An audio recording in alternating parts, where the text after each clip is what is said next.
ದಶಾಂಶ ಬಿಂದು ಸಂಖ್ಯೆಗಳ ವ್ಯವಕಲನ ಅಂದರೆ ಕಳೆಯುವುದು ಹೇಗೆ ಅಂತ ನೋಡುವ. ಮೊದಲನೇ ಲೆಕ್ಕ 7.25ರಿಂದ 3.14 ಕಳಿಬೇಕು.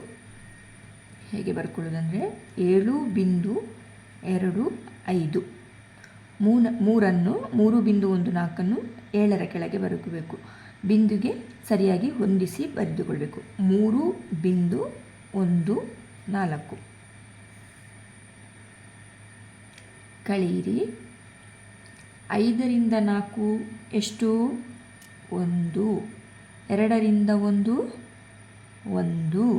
ಇಲ್ಲಿ ಬಿಂದು ಇದೆ, ಬಿಂದು ಹಾಕಬೇಕು. 7ರಿಂದ 3 ಎಷ್ಟು? 4. ಉತ್ತರ 4.11. ಇನ್ನೊಂದು ಲೆಕ್ಕ ನೋಡುವ. 10.5ರಿಂದ 2.75 ಕಳಿಬೇಕು. 2ನೆಯಲ್ಲಿ ಬರೀಬೇಕು? 0 ಕೆಳಗೆ ಬರೀಬೇಕು. ಯಾಕೆಂದರೆ ಬಿಂದುಗೆ ಸರಿಯಾಗಿ ಹೊಂದಿಸಿ ಬರೀಬೇಕು.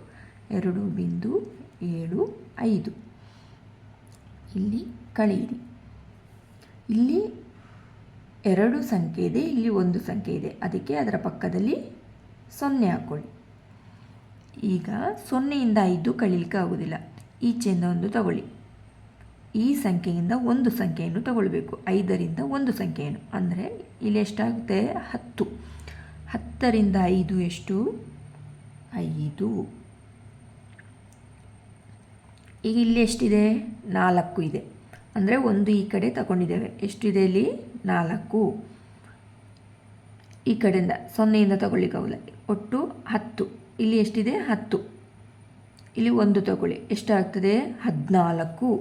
ಇಲ್ಲಿ ಮೊದಲಿಗೆ 4 ಇತ್ತು, ಇಲ್ಲಿಂದ 1 ಈಚೆಗೆ ತಗೊಂಡಾಗ 10ರಿಂದ 1 ತಗೊಂಡಿದ್ದೇವೆ. ಎಷ್ಟಾಗುತ್ತೆ? 14. 14ರಿಂದ 7 ಕಳೆದಾಗ ಎಷ್ಟು? 7. ಇಲ್ಲಿ ಬಿಂದು. ಇಲ್ಲಿ 10ರಲ್ಲಿ 1 ಸಂಖ್ಯೆಯನ್ನು ನಾವು ಈಚೆಗೆ ಕೊಟ್ಟಿದ್ದೇವೆ. ಆಗ ಇಲ್ಲಿ ಎಷ್ಟು ಉಳಿತು? 9. 9ರಿಂದ 2 ಕಳೆದಾಗ ಎಷ್ಟು? 7. ಉತ್ತರ 7.75. ಇನ್ನೊಂದು ಲೆಕ್ಕ. 8.64 ಇದರಿಂದ 5.28 ಕಳಿಬೇಕು. 5 ಎಲ್ಲಿ ಬರೀಬೇಕು? 8ರ ಕೆಳಗೆ. 5.28. 4ರಿಂದ 8 ಕಳೀಲಿಕ್ಕೆ ಆಗೋದಿಲ್ಲ.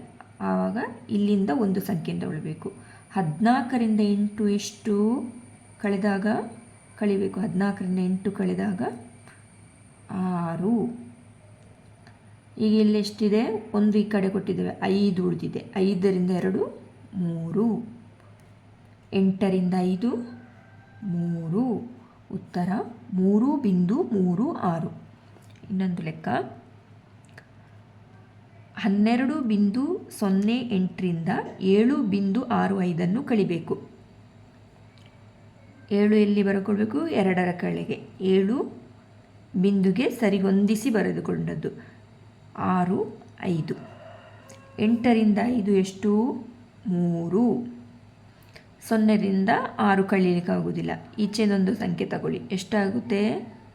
10. 10ರಿಂದ 6 4. 11ರಿಂದ 7 4. ಇಲ್ಲಿ ಬಿಂದುಗೆ ಬಿಂದು ಬರೆದುಕೊಂಡಿದ್ದೇನೆ. ಎಷ್ಟಾಗುತ್ತೆ ಈಗ? 4.43. ನನ್ನ ಚಾನಲ್ ವೀಕ್ಷಿಸುತ್ತಿರೋರು ಎಲ್ಲರೂ ಸಬ್ಸ್ಕ್ರೈಬ್ ಮಾಡಿ. ಧನ್ಯವಾದಗಳು.